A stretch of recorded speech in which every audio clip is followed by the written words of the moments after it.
my previous career, I was a middle school teacher and I taught 7th grade science, which was basically intro to biology.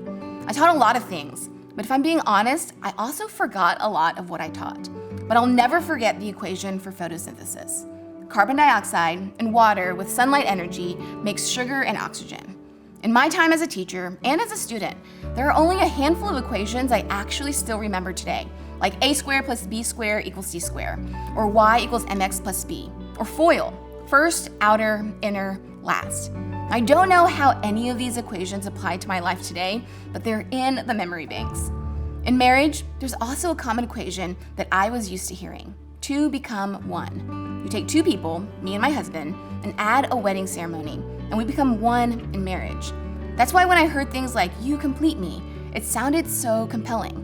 2 people becoming 1. But when I stopped to think about it, how does 2 actually become 1? Mathematically, if you take 1 and you add 1, you end up with 2. So how do you take 1 and 1 and end up with 1? By multiplication. Marriage is an equation of multiplication. Marriage has a multiplying effect. If I only bring half of me and the other person only brings half of themselves, we don't complete each other. Marriage has a multiplying effect.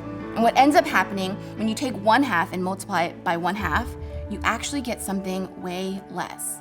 In scripture, this concept of 2 becoming 1 is mentioned in Genesis 2, verse 24, where it says, "That is why a man leaves his father and mother and is united to his wife, and they become one flesh." So, for the best way to make my marriage work, the only thing I can do is give control over to the Lord and ask Him to give me the strength to bring my whole self to my husband in marriage. Bring the full me, the full 1. When I do that and my spouse brings the complete version of himself, that's how 2 becomes 1. Marriage is an equation of multiplication. Whether or not you're married, perhaps there's something you can do today to surrender more to God's will.